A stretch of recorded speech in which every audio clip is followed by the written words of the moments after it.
If you're watching today's video, it's because you have a fascination with the reserve list and the nightmare that we're about to go through. This is your weekly installment of the top 10, the hottest selling cards on the reserve list from April 19th to the 26th of 2025. Who comes out on top? Well, that answer is going to surprise you.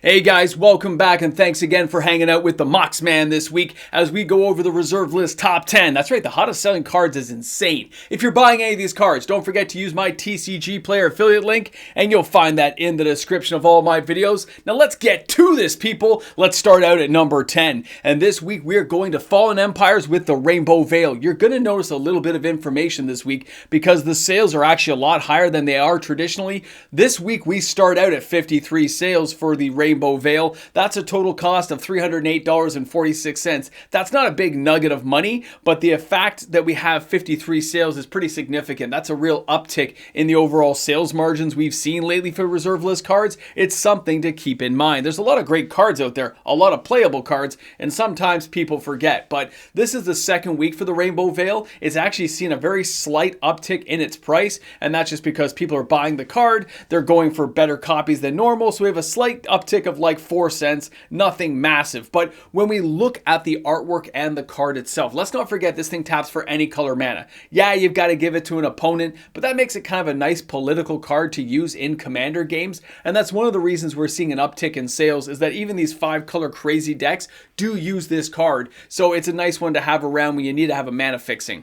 Now our next card is Volrath Stronghold from the set Stronghold. This card's still $92.50 per copy, but this week we saw a total sales volume of 55 sales. That's $5,000 of total sales action. The cards most often selling for this one, by the way, are light played and near mint. Those are the ones that are moving in the market, which was why we are seeing a slight uptick in what's going on with the action of the card. We can't forget that this thing here is still losing month over month. Even though we're selling high quality copies, there's just not enough of them selling to make a real dent in the market. Plus there's a lot of moderately played cards and heavily played cards dragging down the price in the market space. Something to keep in mind. If you're a player who just wants a copy to play with, you can go looking for a heavily played or moderately played copy and save a lot of money. Now, this legendary land is pretty unique. The fact it gets to put a target creature card from your graveyard on top of your library is just a busting out thing. It is very nice to have, so keep that in mind if you're playing with those types of colors that are going to use this. It's a card you do want to own at least one copy of. Now, when we're going to our next card at number 8, this is Carnival of Souls. This is from Urza's Destiny, and it looks like some people are speculating in the market right now. When we had the whole unbanning of Commander cards, a lot of people were specking on some cards here. Carnival of Souls here, $454.80. Now, this card is a very cheap casting cost enchantment, one black and one other. You can see it's only $7.58 per copy. It's still month over month losing. It's still down 42 cents. This card hasn't been on the list, I think, for a couple of years, okay? Which is why it's unique to talk about cards like this, because we are having just such a strange array of reserve list cards hitting the market that it kind of makes you wonder what's going on under the surface of the ocean of the reserve list. Now, when we're looking at Carnival of Souls, we look at this card as an enchantment that's cheap to cast, and it says whenever a creature comes into play, you lose 1 life, but you get to add 1 black to your mana pool. There are lots of crazy ways of using this and really making it work, so keep this kind of card in mind, guys. You never know when things are going to work out for you. Now let's go ahead and take a look at our next card. This is Costin Falls. This is from Homelands. It is one of the better Homelands cards that is out there. When we're looking at a card like this, it can be a very detrimental card to your opponent, so keep this in mind. 68 sales, but only $898.28 of total sales action. So we didn't sell thousands of copies or anything like a regular card, so what's going on with this one? Well, when we look at the card itself, and you can see here $13.21 is your average price, and the fact the monthly change is up 74 cents, which means we sold a few more copies than was probably expected in the market. And yes, if you're buying copies of this card, you only consider buying near mint because of the price tag.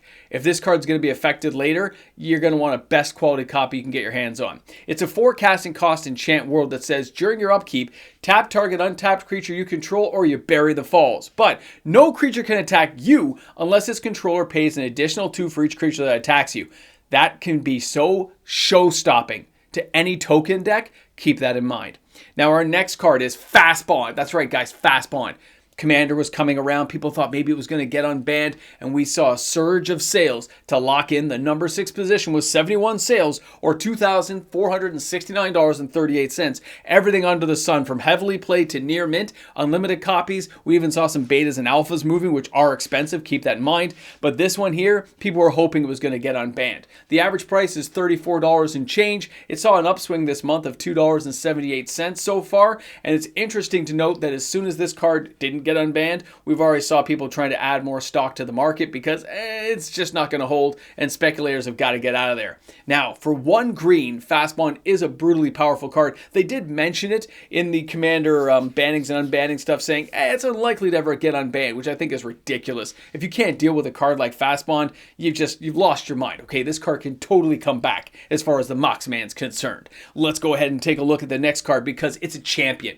This is Silvi Excavations from Alliances. It is the card of this channel. We've been buying this thing for years. $11.25 on average, 89 sales this week. That's $1,000 of total sales action for this card. Now, this card's been as high as $45, but right now it looks like it's 2/3 off right now. A great deal for anyone who's hoping to get their hands on a copy of Silvi. Now, when we're looking at what this card's going to do for you, how is it going to work? Well, let's not forget that this thing used to be a lot more expensive. It does find home in Commander decks because of its scry ability. So this is one of those cards, though. It's situational. You're not always going to use it, but when you do, it can be so much fun to make this thing go off, okay? Now, if you've never seen this card, Silvi Excavations is just a land. We used to play with 4 of these back in the day. When it comes into play, you got to sacrifice an untapped island or bury Silvi. You tap the Silvi plus 1 other card. You get to look at the top card of your library, and you can put it on the bottom. It is an early form of scry, and by the way, it taps for 2 mana, 1 blue and 1 other.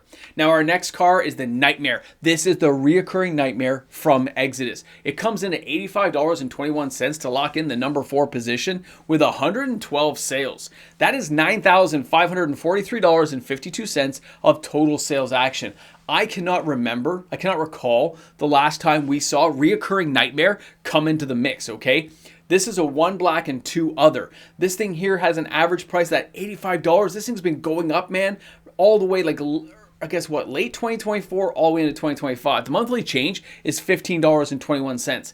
This thing has seen a surge of activity recently. I'm assuming it's all because of the unbanning stuff in Commander, players trying to figure out what's going to happen, and then they lock this bad boy saying, this is the one I want. It's got epic artwork. Now, sacrifice a creature to return reoccurring Nightmare to its owner's hand. Put target creature card from your graveyard into play. Play this ability as a sorcery. It's just awesome. Could it come back in Commander? Sure, why not? I say unban it all. Our next card, though. This is Rofllos, the Llanowar Emissary. Same thing, guys. This is a Commander unbanning card. It locks in at number 3 this week with 120 sales. These are crazy sales for these reserve list cards. Now, that's $9,598 of total sales action for this particular card, and that's because of what it can do for you. When you look at a little guy like this, he says, hey, he's an elf legend. He's a 2/1 for 2. What could he possibly do to affect my gameplay? Why does he cost $80, Moxman? Why is the monthly change $30, Moxman? This is insane. Nobody would want to use this card. Or would they? Is there maybe something about Rofllos that makes you just want to play with him? Have a little, you know. Oh, what does he do again? That's right. I almost forgot that when you get this guy in there, you add 1 green mana to your mana pool for each forest you control. So he could tap for 10, he could tap for 20. It depends on how many lands you have in play. He's an insane card. Could he come unbanned? I don't know. But you know what? He's just a creature, so he shouldn't be that hard to deal with. He's an amazing card. I'm glad to see the sales action. I hope he gets unbanned. Oh, way to go. Now, our number 2 card is Lifeline. This is Urza's Saga. 132 sales. That is $3,416.16. If you don't own one of this card, you already should have bought one by now. You already should own one, okay? $25.88 is the average price for this card, okay? It's not particularly expensive, but what it can do for you is insane, and you should own a copy. Now, the monthly change is $2.38. This thing is still sub $50.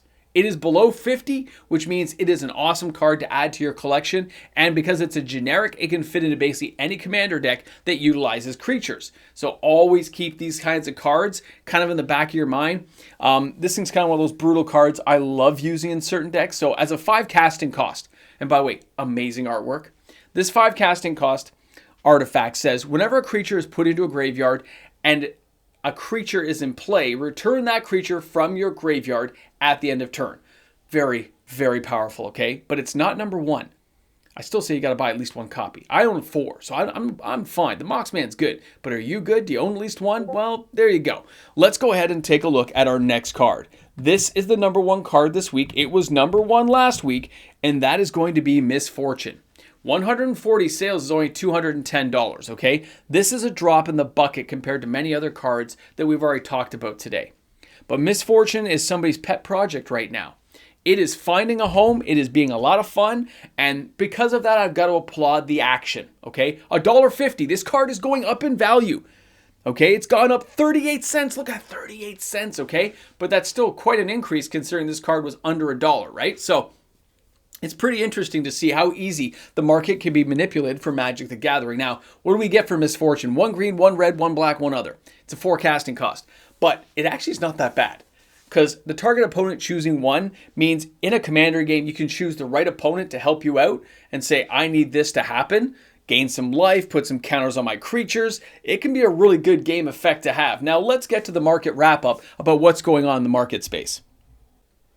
It's very interesting to see how many cards get affected every time we have a speculative moment in Magic the Gathering. The idea of the ban list for Commander, maybe having a change, reoccurring Nightmare, maybe having Rofllos come off the ban list and become an active card in Commander again. It gets the speculation going, it gets market manipulation happening, and we have a lot of sales happening because of it. Now, that 60, 70, 90, 130 sales is nothing compared to what we saw in the regular Commander cards. But if those cards became unbanned, everyone would have been talking about it because a few people would have made a very smart play. The real question will be, is now that those cards didn't get unbanned, are people going to still buy them? Are they going to pick some of these cards up when they get cheap again and maybe hold on to them in the hopes one day that they get unbanned? Will they buy them at a lower price point? Other cards like Lifeline aren't banned. They can be played right now. It's a $25 card. I can see why people would want to buy it. When you got to make sure your commander is going to come back into play, you're going to make sure some big creature you need is going to pop back in, triggering an effect. That is a great card to have in any deck playing with creatures. And of course, Commander has a lot of creature play involved. So a card like Lifeline makes perfect sense to me. And there's lots of other cards that didn't even make the list this week, like Yavimaya Hollow. Mox Diamond had 29 sales. That normally, of course, would make a top 10 video of the reserve list. This week, so many mid-level cards just pushed and crowded the area that a lot of these cards never made the list. We also have to mention that many dual lands are nearing all-time highs. That means the sales are a lot lower and concentrated. Players are focusing on near mint copies as opposed to moderate or heavily played, which tells me it's not players buying them for collections and playing with the card. It's speculators and people who want to hold them as collectors. The hardcore guys looking for the gem mint 10s, those cards, those move very slowly, very niche market.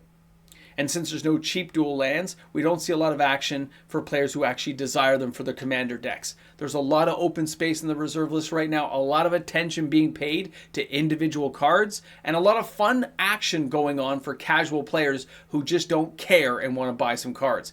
Either way, it was a great reserve list week. I'm looking forward to see what happens next week and see if these sales continue. I mean, Fast Bond, is it going to go on a run again? Again, people were hoping it was going to get unbanned, but we had like a 3-month period where Fast Bond was on every single week as it slowly upticked in price. Something like Silvi Excavations coming on to the list again. Yes, I'm buying it every month, but I buy like 4 copies to 6 copies a month.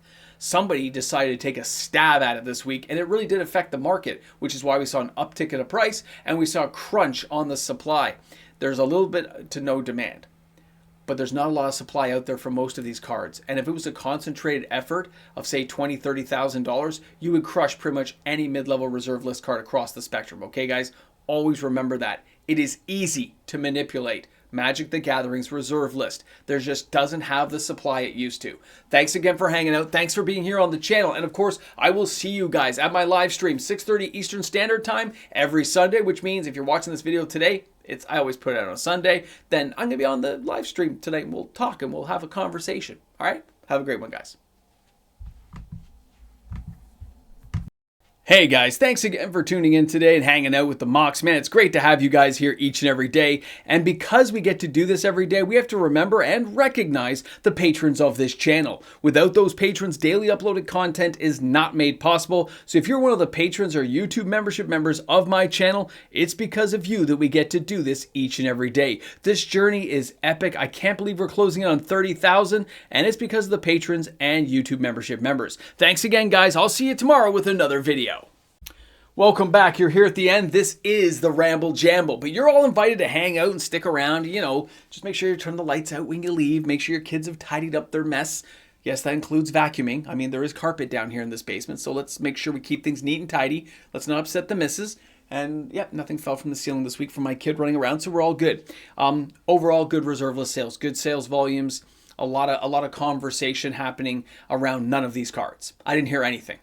I just happened to have time to look at a lot more cards this weekend, and you found some interesting stuff out. So I know on wish lists that we have some unusual cards people are looking for right now. Okay, now those cards seem to be centered around legends right now. A lot of enchantments. Also, cards like Opalescence and stuff started getting some pretty decent sales at the end of the week, but not enough to make the list this week just because we had so many cards. Starting at 50-something is pretty high for our videos, so it's interesting to see what this will take and what turn it will take next week. Either way, what I gotta say, tidy up, clean up, give your kid a hot chocolate, have a good time, go hiking, enjoy some outside. What does my kid say? Touch grass. Go touch some grass, and we'll have a good time. All right, guys, see you later. Ramble Jamble.